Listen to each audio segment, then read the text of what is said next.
Hello? Hello, is that Pattie?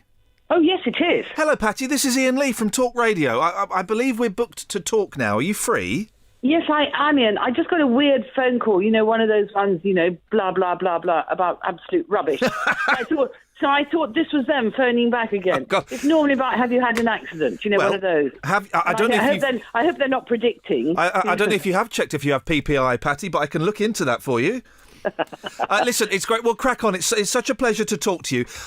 This exhibition that's going to be launched, George, Eric and me, tell me about it. What is it?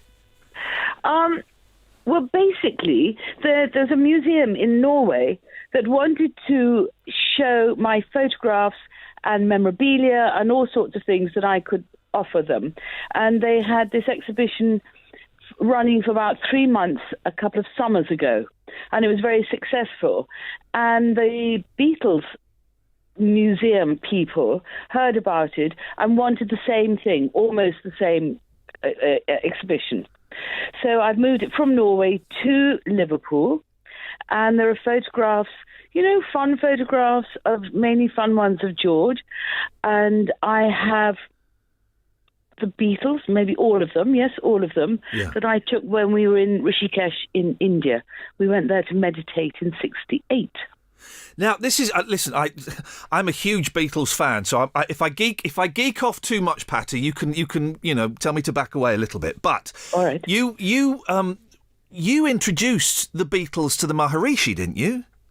Well, I didn't completely. What happened was that while they were on tour in Australia, I believe, I thought I wanted to do something else with my life, and then I saw a little advertisement to learn how to meditate. And I thought, oh, that's for me. And so I followed it up. And in fact, it was transcendental meditation.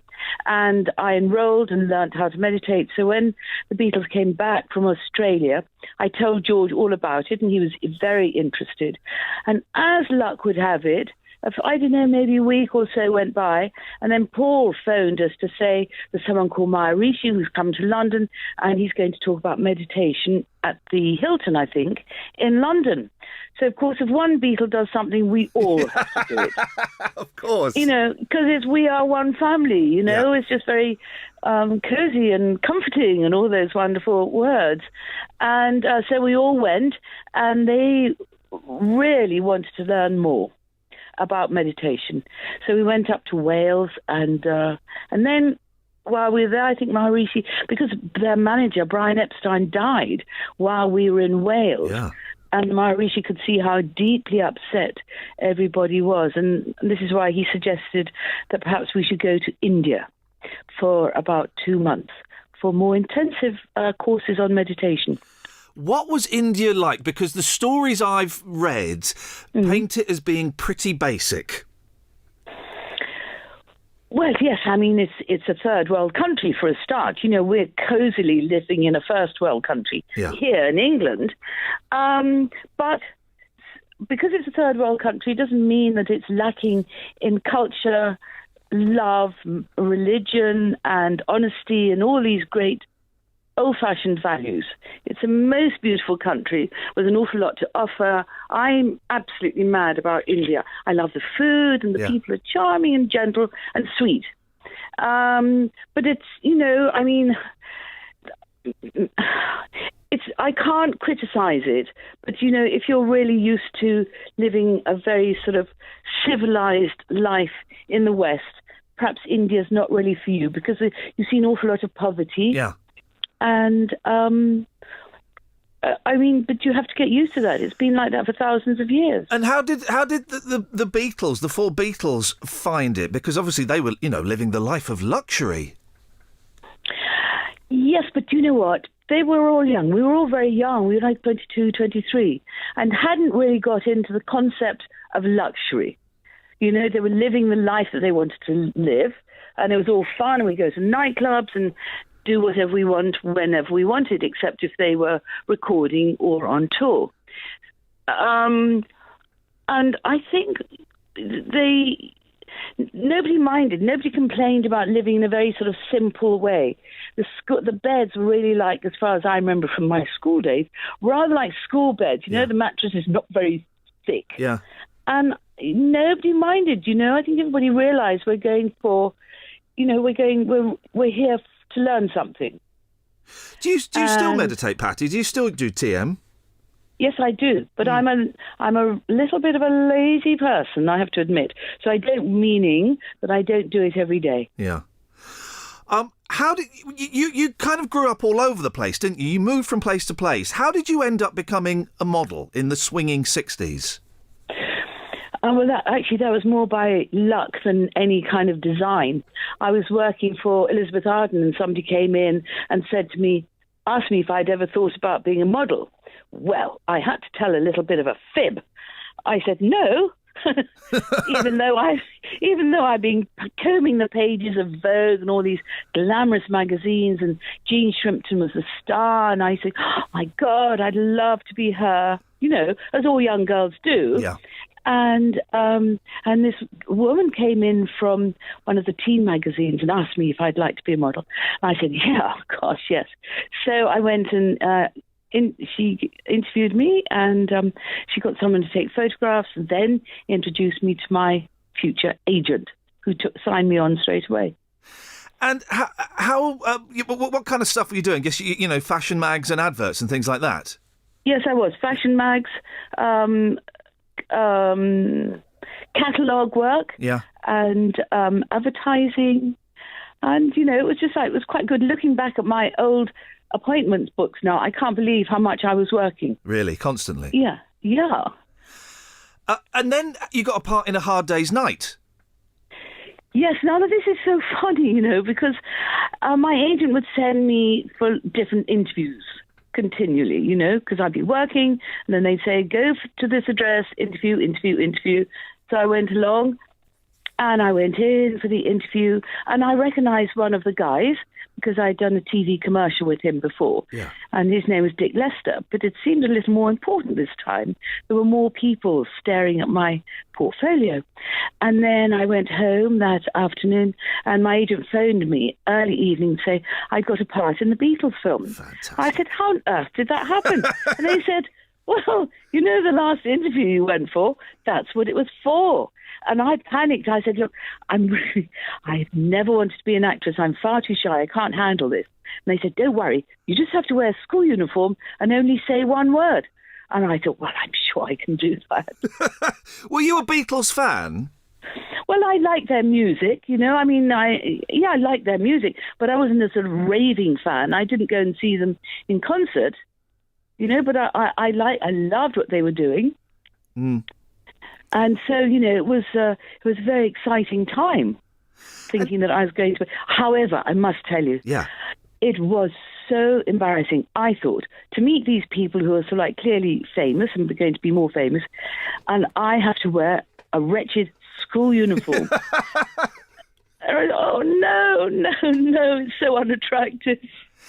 But what was the attraction between you and if I ask anything that's too impersonal, just tell me to shut up. What was the attraction between you and George instant? Was there a certain magic, or did it take a bit of time? There was an instant magic. He was deliciously looking. Mm. He was so good looking. Had the most beautiful brown eyes. And both of us, being rather shy, we were kind of attracted to each other. And we sat next to each other at lunch on the train while they were filming. And, we were just sort of... I thought he was unbelievably funny and amusing, because I'd never met anyone from Liverpool before. And, of course, the language in Liverpool is so different from the language that we know. They have so many different sayings, and I just wasn't sure what was going on. It was all rather giddy-making, actually. Yeah. And he was so adorable and sweet and funny. What a great combo. Yeah. And then you became part of the whole Beatles machinery. That must have been an incredible experience to see, a worldwide phenomenon. And obviously a lot of this is recorded in these photographs at the exhibition. But to be in the middle of a worldwide phenomenon as it was happening. Yeah, but look, of course, I didn't realise. I thought just people in England, knew of them. Yeah. Obviously people in America and wherever they toured. But I had and none of us, and they didn't either, have any concept of quite how enormous they were becoming and would become later on. And I think with time they've become even more iconic. Yeah. I'm looking at some of the photos now, and they really are, they're family photos, aren't they? They're snaps. There's a great picture of George topless on a bed with a pair of sunglasses by him. These are very intimate, aren't they? Yeah, do you know what? Before I started showing my photographs, I was really slightly unsure about if I'm revealing too much, if, these are too personal. And I showed them to a few friends, and they said, no, they're lovely, you must share them. And it's the only way I can see it. I can't now go back and say, oh, my God, they're too personal, because, I think that they're lovely. And I would never show a photograph of somebody who wasn't looking good, or the lighting was horrible, or they were in a hideous position. I'd never do that. Oh, they're absolutely beautiful. And it is, the intimacy of a family snap, not the posed photos. You have been at several kind of pivotal rock moments. You were at the famous All You Need Is Love performance, weren't you? Yes. What the hell was that like? Was it as much fun as it looks? It was huge fun. Yeah, I bet. There was enormous electricity in the air. It was just like so exciting. And also we were told that while it was being filmed, it would be shown around the world. Yeah. I mean, to me, that was mind-blowing. It was like the first big satellite link up around the world, wasn't it? It was. Absolutely it was. And so to be the first was, even more exciting. And to think we would be there as well. It was fabulous, absolutely exciting and wonderful. And also, have I got this right? You were there the first time that George and John Lennon took LSD. Well, yes. And it wasn't particularly. It was done. Wasn't it the dentist that kind of spiked you all or something? Well, yes. I mean, we thought he was quite charming because he invited us for dinner. Yeah. And so John was with his first wife, Cynthia, and George and I. So we went along, and we thought, well, might as well do that, have dinner with him, and then afterwards we'd go and see Klaus Bormann playing in some club in Soho. Yeah. So our evening was planned. So we went along and, had some drinks and dinner and wine, and it was all rather nice. And then we said, well, we've got to go now. So sorry, but we're going to see Klaus. And they said, but you haven't had your coffee. So, we had to sit down again, drink our coffee, and then we got up and went into the sitting room, and just chatting, and then John said, we've really got to go, we don't want to miss them. And the dentist said, you can't possibly leave yet. John said, why? And he said, because you've just had LSD. Uh-oh. John freaked out because he understood what it was. Yeah. George and I and Cynthia, no idea, never heard of it, didn't know why John was getting so angry. And anyway, that was it. John said, right, we're definitely leaving. So we left and we got into our little Mini. And I can't tell you what it's like. I don't know if you've ever taken a drug as strong as that, but you become so enormous in your mind. Yeah. And so 4 people kept growing and growing in this tiny little Mini. It was, it was surreal, and it was hallucinogenic. So it was very scary, and in fact incredibly irresponsible of the dentist. Oh, of course, yeah. To have given us this, and knowing George was driving too. But no, it was the most horrific experience. It does sound horrific, and yes, if you're having a trip and it's not a controlled situation, of course it can be terrifying. But that evening did shape rock music for years to come, didn't it? Are you aware, because you were there and all these different experiences, are you aware of just how important those experiences were? No, because for us it was just our life. This is what we were doing. We had very little idea that anybody else knew how our life was going. We thought this is, nobody knows about your life, really, do they? Except you. You see, so, imagine if you now find out everybody knows exactly what you were doing. It's rather odd. It must be, because and I would imagine that you get a contact or accosted by fans all the time who know everything you were doing on January the 31st of 1967, and that they on February the 6th 1973 they know exactly where you were. Yes, I know. It's very, very Very odd indeed. It blows me away, actually, and I don't really like it. Yeah, but then when I speak to, I've been speaking to this amazing forensic historian who's writing 3 of the most enormous volumes. Oh, is this Mark Lewison? Yes. Yes. To me, he is a forensic historian.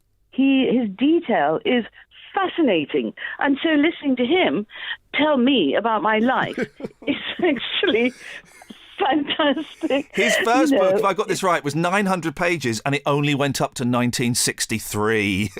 Yes. That's in depth.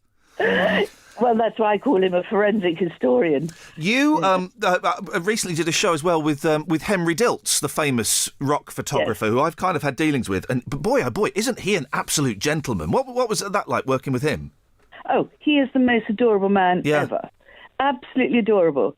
And he photographs everything and anything. So we can be walking down the street, Henry and I, and, where's Henry? Miles back, blocks back. He's found some little thing in a window or somewhere that he's photographing. Yeah. He is so much fun, so talented, and he's great fun to be with.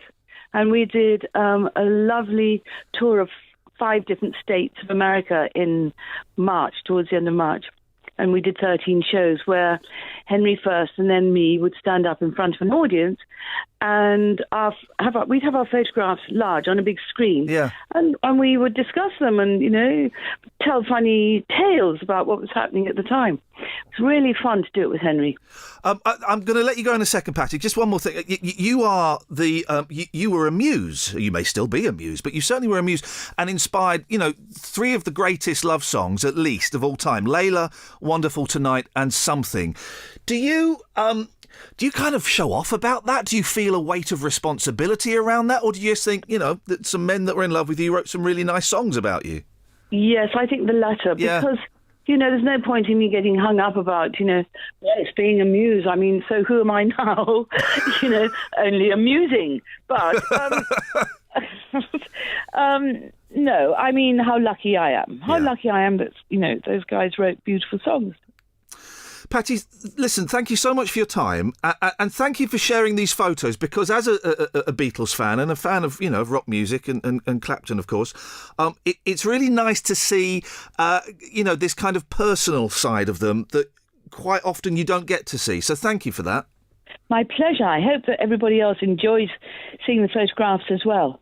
I'm sure they will. Pattie, thank you so much for your time. It's been a real thrill to talk to you. Thank you. My pleasure. Thank you. Thanks a lot. Bye-bye. Bye-bye. Bye.